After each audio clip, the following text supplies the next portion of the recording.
This G-rated film was penned by Ernest Lehman, who endeavored to write the Hitchcock picture to end all Hitchcock pictures, and I'm pleased to report he accomplished just that.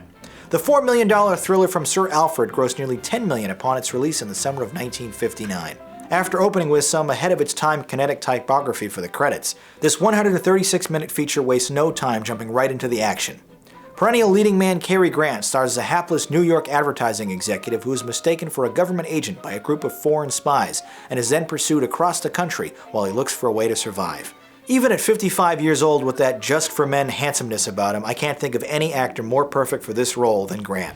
From his sly smile, grace under pressure, and poise on the run, he handles the duties of the extensive script with effortless charm.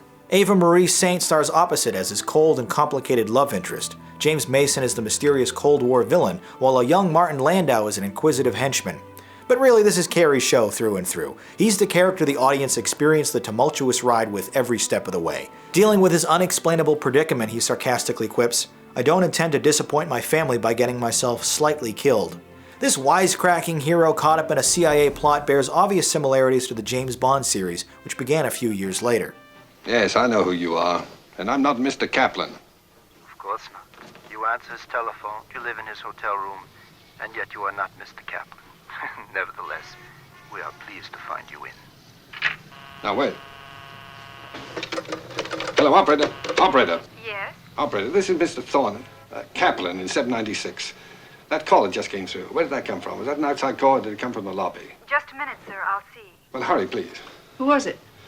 Only one of the men who tried to kill me last night. Like most of Hitchcock's films, North by Northwest focuses on ordinary characters getting into extraordinary situations. But what makes this deadly game of mistaken identity so captivating is how relatable and logical every one of Grant's moves are. Although he stays a bit more calm and well-humored than most would after being kidnapped at gunpoint, the progression of his self-investigation is remarkably faithful to how a wayward New York businessman might actually deal with this situation.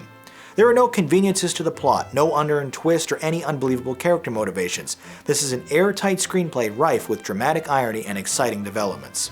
Which is why I was a bit disappointed with the abundance of unnecessary projection screen backgrounds.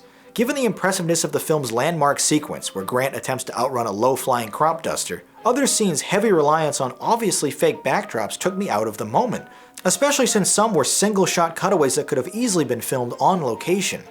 Otherwise, the tall VistaVision frame and deep saturation make for a beautiful-looking motion picture. The musical score from Bernard Herrmann contains loud and lively orchestration that ramps up the tension considerably. That is until the movie exits on one of the most abrupt endings I've ever seen.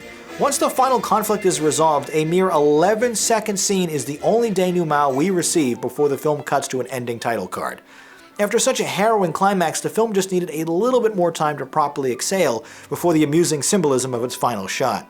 This rushed epilogue is an unfortunate blemish on an otherwise impeccable script. More than an old-fashioned caper, North by Northwest is a classic adventure film that remains as sharp and as exciting as ever. This memorable movie is definitely awesome. That does it for this individual review, but if you'd like to watch full episodes of Movie Night and submit your own reviews to be included on the show, please visit the Jogwheel YouTube channel. My name is Jonathan Paula, thanks for watching, and have a good movie night.